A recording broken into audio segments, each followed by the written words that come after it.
Yahobu, Bapak Ibu Pendeta, Sinenge, Majelis dan warga Gereja Amin, ini adalah channel YouTube Sinode Gereja Amin.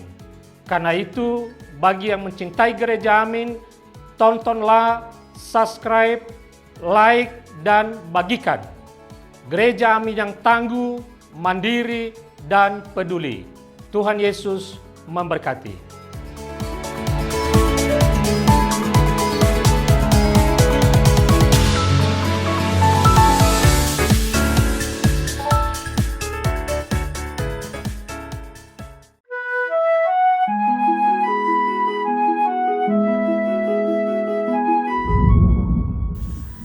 Sahabat DKB yang diberkati Allah, salam jumpa kembali dalam acara Wasiat Kekal berupa renungan firman Allah yang memandu, yang menuntun kehidupan kita. Saya Pendeta Arlianus Larosa. Renungan kita pada hari ini Rabu 15 April 2026 ditulis oleh sahabat saya Pendeta Yoce Handrikaru dari GKI Kebon Jati Bandung dengan judul Tanda Yunus. Didasarkan pada Injil Matius pasal 12 ayat 38 sampai ayat 42, dan yang akan jadi pusat permenungan kita adalah Matius 12 ayat 39.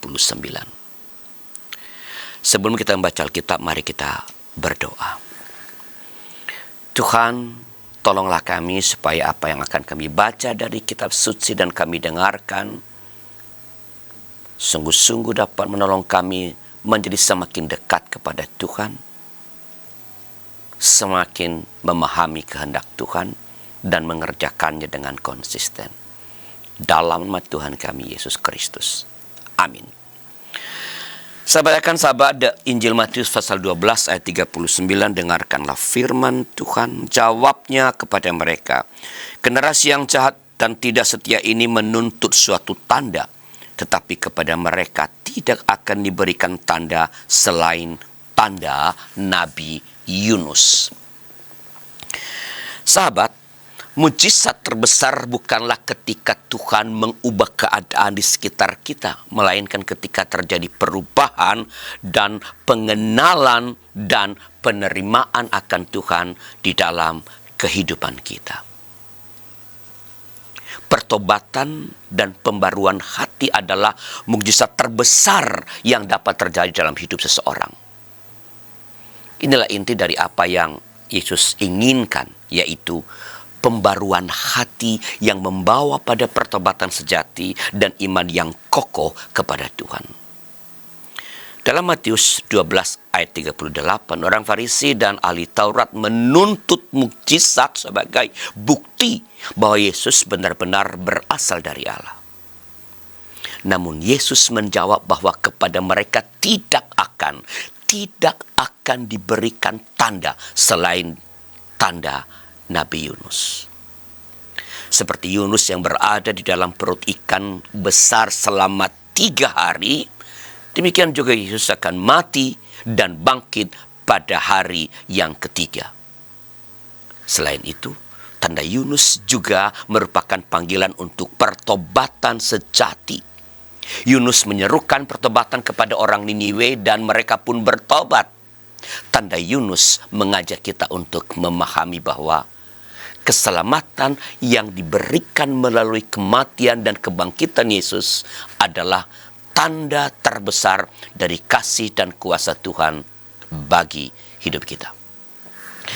Sahabat, mari kita menyambutnya dengan sikap pertobatan, yaitu pembaruan hidup yang semakin berkenan kepada Allah dan sesama.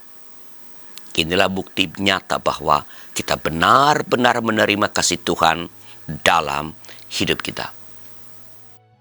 Jika ada di antara saudara-saudara yang dalam hidupnya mengalami sebuah titik tertentu yang membuat perubahan terbesar dalam hidup, silakan tulis di kolom komentar supaya boleh menjadi berkat bagi para sahabat DKB yang lain. Dan jika ada di antara sahabat DKB yang ingin didoakan, silakan menyampaikan pokok doanya kepada kami lewat nomor 0812-8188-9191, atau bisa juga kunjungi website baru YKB, yaitu www.ykb-media.org. kami tentu dengan senang hati mendoakan saudara. Di dalamnya di web itu ada menu tentang permohonan dukungan doa. Silakan tuliskan di sana. Dan sekali lagi, tim doa YKB akan dengan sukacita mendoakan saudara. Mari kita berdoa.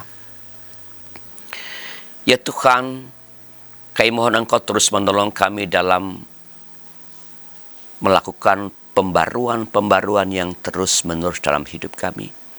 Supaya semakin banyak kesalahan yang akan kami tinggalkan. Dan semakin banyak hal benar yang kami kerjakan. Semakin banyak hal yang jahat yang kami tinggalkan. Dan semakin banyak hal yang baik yang kami tunjukkan. Tolong kami, ya Tuhan. Kami berdoa bagi para sahabat DKB yang barangkali sekarang sedang bergumul tentang mengubah diri. Ingin mengalami perubahan-perubahan, tapi hal-hal yang lama terus mengejar tanpa mereka dapat mengontrolnya. Beri mereka penerimaan pada diri. Dan biarlah mereka boleh berserah kepada Tuhan. Biarlah tekad mereka itu boleh mereka serahkan kepada Tuhan. Dan meminta dukungan-dukungan dari orang-orang terdekat mereka untuk menjadi sarana Tuhan dalam menolong mereka mengalami pembaruan-pembaruan hidup. Meninggalkan perbuatan-perbuatan salah dan jahat, dan semakin banyak mengerjakan, melakukan, mengatakan hal-hal yang baik dan benar. Ya Tuhan, berkati pelayanan YKB dalam mewartakan Injil melalui berbagai macam program di channel YKB TV. Supaya melalui ini semakin banyak orang yang disapa oleh Allah sendiri. Semakin banyak orang yang mengerti firman Allah. Semakin banyak orang yang bertobat dan percaya kepada Tuhan. Terima kasih Bapa, dalam nama Tuhan kami, Yesus Kristus. Amin. Demikian sabar renungan kita pada hari ini. Jangan lupa subscribe, like, dan bagikan kepada sebanyak mungkin orang. Tuhan memberkati saudara.